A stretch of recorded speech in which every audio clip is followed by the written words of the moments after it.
Greg Draper, looking back to last Sunday, disappointing defeat, of course, against Cardiff Met. But when you look at the big picture, this time last season, we lost 6-2 when we played at Park Hall, narrowed the gap. So plenty of positives to take from that. Yeah, no, there's nothing but positives really.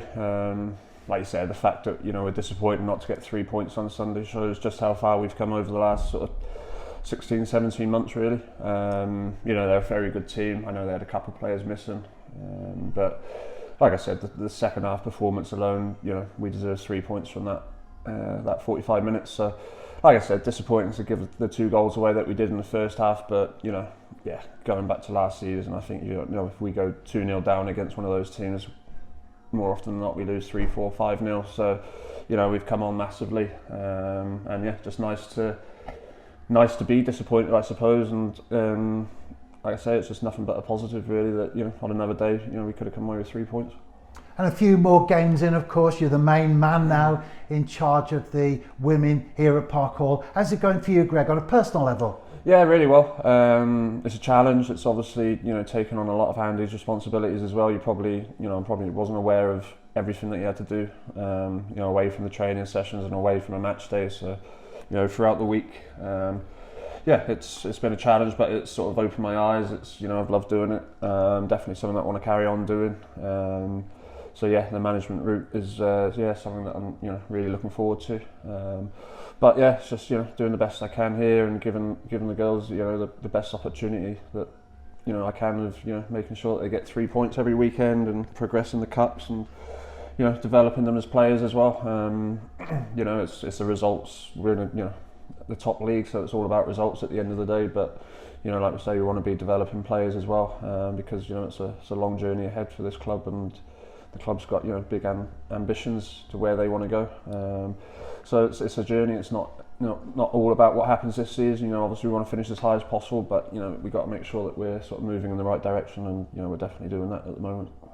And always within the framework of giving full respect to the opposition, of course. But do you see this Sunday's game against Aberystwyth Town as a winnable one? Yeah, definitely. I think we've played them 3 times now, so we've beaten them twice at home and lost them away last season. Obviously only played them twice last year, with them finishing in the top 4 and us in the bottom 4.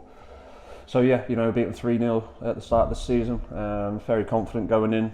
They've obviously really improved over the course of this season. They started off quite slowly, but strung a few results together. So they're looking dangerous. They scored a few goals. They had they lost 2-1 at the weekend. It's going to be a tough game. There's probably not too much in between the 2 teams really. We're going to have to make sure that we play like we did on Sunday, and we'll be absolutely fine. If we don't, then the result could go either way.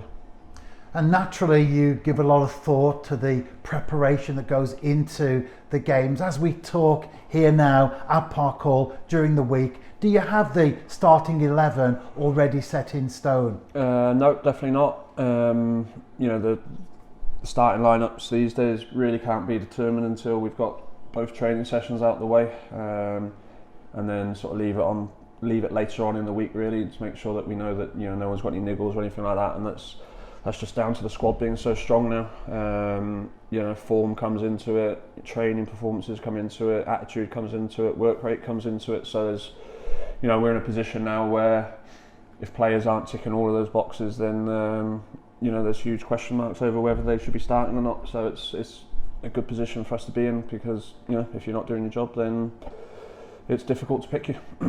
And this is the second season of the new top flight women's league in Wales. The fact that we've played teams like Aberystwyth a number of times now, does that help you in terms of giving you that little bit more insight into the opponents? Yeah, definitely. I think they've always played in a very similar way, the 3 games that we've played against them so far, and expecting them to play no differently. But I remember saying a few weeks ago as well, it's works the opposite way. Aberystwyth, will fully know what to expect from us.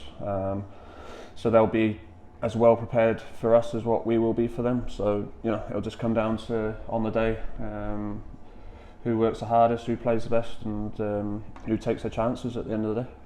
And as we move on in the year, of course, managers of all teams will be thinking about strengthening their sides in the new year. Have you given that much thought, Greg, to perhaps bringing new players in?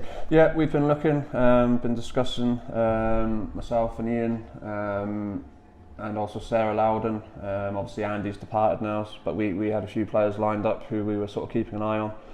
So I'm in sort of regular conversation with Sarah Loudon as well. 100% there'll definitely be some players coming in January. So yeah, it's just exciting. It's add even more sort of competition to the squad. And like I say, that's what we want to keep doing. And if we want to keep moving in the right direction, then that's something that we're going to have to keep doing. And we've already talked about selection as far as Sunday's game is concerned. But what's it looking like generally as far as availability is concerned? Yeah, we're even stronger this week. Lucy Platt's finished her 3-match ban, so she'll be back in available for Sunday. So yeah, like I say, we're getting stronger by the weeks really. Obviously having Emily Ridge back, and she's getting fitter and stronger by the week, by the game. I've spoken to her after the game, and she's feeling great, and she's starting to be a lot more confident in her body now. It's great. Great to have her back, and like I say, Lucy Platt. So and everyone else is available. So yeah, it's a bit of a selection headache, but like I say, that's the way it's got to be if you want to keep progressing.